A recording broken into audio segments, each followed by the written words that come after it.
स्वागत है आपका मुकेश 24/7 यूट्यूब चैनल में।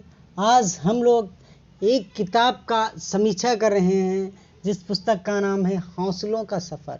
इस पुस्तक में बेसिकली भारत के 13 चुनिंदा आईपीएस ऑफिसरों के साहसिक कारनामों की दास्तान बताई गई है। तो चलिए आज इस किताब के बारे में कुछ जानते हैं। किस्सों और कहानियों के माध्यम से प्रेरणा देने का इतिहास उतना ही प्राचीन है जितना कि भाषाई अभिव्यक्ति का इतिहास। मनुष्य ने जैसे जैसे बोलना सीखा वैसे वैसे अपने आने वाली पीढ़ियों को संस्कारों की शिक्षा देने वाली कथाओं को भी सुनना आरंभ कर दिया। हालांकि ये कथाएं नैतिक शिक्षा जरूर देती थी, मगर ये अपनी प्रकृति में विशुद्धि आदर्शवादी भी थी। बाद में जब लिपि का विकास हुआ तो यही कहानियां लिपिबद्ध होकर साहित्यिक का हिस्सा बनी। हालांकि इन आदर्शवादी प्रेरक कहानियों को यथार्थवादी चेतना के पाठकों द्वारा सहजता से आत्मसात करना थोड़ा मुश्किल होता है, मगर प्रेरक साहित्य की विधा के अंतर्गत कुछ पुस्तकें ऐसी भी हैं जो बेहद सहजता से के साथ इंसान के अंतर्मन में दाखिल होती हैं, मगर उनका प्रभाव दीर्घकालिक होता है। हौसलों का सफ़र भी एक ऐसी ही पुस्तक है। ये उन 13 आईपीएस अफसरों की कहानी है जिन्होंने न सिर्फ अपने अपने क्षेत्र की कानून व्यवस्था में सुधार किया, बल्कि कई बार भारत को मुश्किल हालातों से भी उबारा है।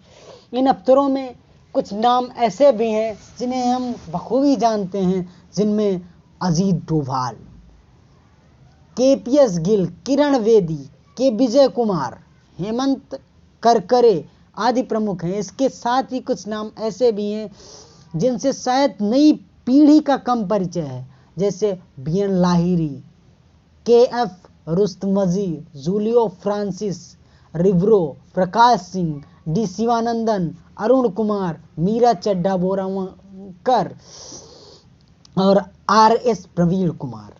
अगर इस पुस्तक के उद्देश्य अर्थात कथा वस्तु की बात करें तो ये पाठकों को उन 13 आईपीएस अफसरों की कहानियों के माध्यम से रोचकता के साथ कुछ सीख देने का प्रयास करती है, जिसकी पुष्टि पुस्तक के पहले अध्याय के शुरुआती अनुच्छेद से भी होती है। वक्त हर पल नई कहानियाँ लिख रहा है, ऐसी कहानियाँ जो आने वाले समय के लिए मसाल का काम करेंगी। ऐसी ही कहानियाँ नए समय के किरदार गढ़ेंगी, उन्हें हिम्मत देंगी और आगे बढ़ते रहने का मकसद सुझाएंगी। इस पुस्तक में अफसरों की पेशेवर और निजी जिंदगी को आधार बनाते हुए ऐसा कथानक बुना गया है कि पाठक इसकी हर कहानी को पढ़ने के बाद उसकी खुमारी में डूब जाता है। फिर चाहे वो बीएन लाहिरी द्वारा जज को यह कहना कि जी हाँ वारंट खाली था, या प्रधानमंत्री नेहरू द्वारा एक आईपीएस अफसर जूलियो फ्रांसिस रिब्रो को अपने एक आदेश के लिए मना मत कीजिएगा। पंजाब में हालात बेहद खराब हैं और हम चाहते हैं कि आप पंजाब जाएं। अफसरों की पेशेवर जिंदगी से संबंधित इन रोचक किस्सों के इतर इनके निजी जीवन के भी ऐसे किस्से हैं इस पुस्तक में जो कई बार आपको रोमांचित करेंगे तो कई बार आपको रुलाएंगे भी। ऐसा ही एक किस्सा केपीएस गिल के संबंधित है, जो कि भीड़ नियंत्रण के लिए एक दौरे पर गए हुए थे और इधर उनकी पत्नी को लगातार लोगों के फोन आते हैं कि गिल को मार दिया गया है और उसकी बेटियां काट काट कर रेलवे स्टेशन पर फेंक दी गई हैं।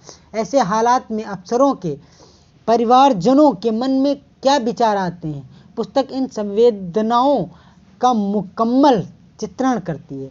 एक अफसर की कार्य प्रणाली को समझने के लिहाज से भी ये पुस्तक मानीखेज है। मसलन मुश्किल हालातों में अफसर कैसे निर्णय लेते हैं या फिर नैतिक दुविधा में वे कौन सा रास्ता चुनते हैं, इसे पुस्तक के ही एक उदाहरण से समझिए। मुंबई में बच्चों का एक क्रिकेट मैच हो रहा था और इस मैच में शाहिद गेंदबाजी कर रहा था और जिग्नेश बल्लेबाजी। इसी दौरान गेंद जिग्नेश की कनपटी पर लगती है और वह औंधे मुंह गिर जाता, बाद में उसकी मौत भी हो जाती है।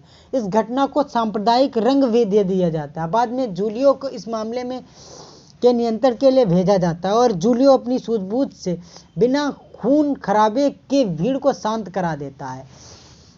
ऐसे अनेक किस्से हैं इस पुस्तक में जो सिर्फ आपकी निर्णयशीलता के गुण को बढ़ाएंगे, बल्कि सिविल सेवा की तैयारी करने वाले छात्रों के लिए तो ये नीति शास्त्र के कई सवालों का जवाब भी देंगे। फिर चाहे वो KPS गिल द्वारा असम में एक पोस्टिंग के दौरान एक थाने में शुक्रिया शुल्क के नाम पर ली जा रही रिश्वत का बंद कराना हो, या फिर एक व्यापारी द्वारा दिए गए घी के डिब्बे में लात मारना हो।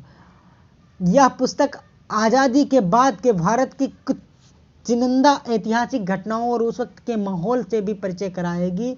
इसमें से कुछ प्रमुख घटनाएं हैं असम में भाषाई आंदोलन, operation blue star, operation Dawood, Mizoram dinner diplomacy आदि। इन ऑपरेशनों में ये अफसर तो अपना संपूर्ण प्रयास देते ही थे, उनके परिवार वाले भी इनका बखूबी साथ देते थे। मसलन मिजोरम से मिजो नेशनल फ्रंट के आतंक के खात्मे के लिए की जा रही बातचीत के दौरान एक अफसर अक्सर इन नेताओं के साथ डिनर वार्ता करते थे और इस वार्ता के लिए सुअर का मांस उनकी पत्नी बनाती थी, जिन्होंने पहली ही बार उसे पकाना सीखा था। इसके साथ ही ये पुस्तक आपको भारतीय पुलिस सेवा के इतिहास से भी रूबरू कराती है, जैसे कि हैदराबाद से पहले पुलिस प्रशिक्षण कहाँ होता था आदि।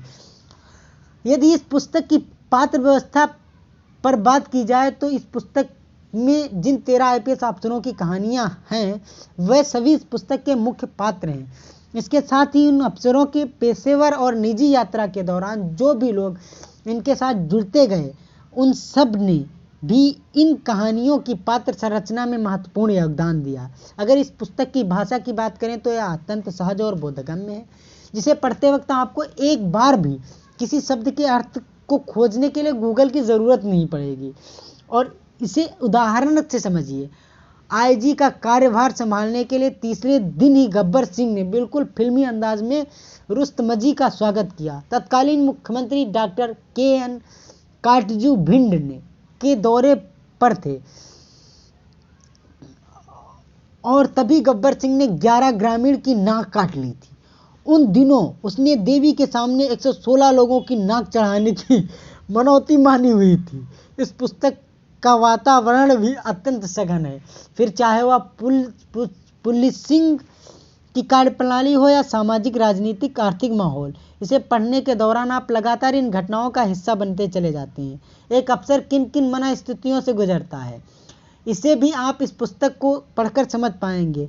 जैसे KF रुस्तमजी के माध्यम से पुस्तक के समझाने का प्रयास करती है कि कैसे एक विचारशील नवयुवक अपनी दुनिया के बारे में जानने और सार्थक हस्तक्षेप न कर पाने की बेचैनी में अवसाद का शिकार हो जाता है। अगर संवाद की बात की जाए तो इस पुस्तक में अपनी बात को रोचक ढंग से कहने के लिए अनेक संवादों पर संवाद शैली का प्रयोग किया गया है। रिबेरो चेहरे पर अनजान आवाज भाव लिए भीड़ के सामने पहुंचे, कड़क आवाज में पूछा, यहाँ क्या हो रहा है? क्या साहब जानते नहीं क्या मर्डर हुआ है? मर्डर किसने किया? इस प्रकार हौसलों का सफर आपको एक ऐसी रोमांचक यात्रा पर ले जाती है जहां आप देश की पुलिस व्यवस्था की कार्यप्रणाली को नज़दीक से समझ पाते हैं, तो देश की कुछ चुनिंदा ऐतिहासिक घटनाओं से भी रूबरू हो जाते हैं। इसके अलावा यह पुस्तक एक युवा को कुछ करने का मोटिवेशन तो देती ही, साथ ही उनकी ज़िंदगी के कुछ अहम फैसले लेने में भी सहायक होती है। तो ऐसी ही पुस्तकों की विश्लेषण के लिए हमारे channel Mukesh 24x7 YouTube channel को लाइक, शेयर, सब्सक्राइब करना ना भूलें।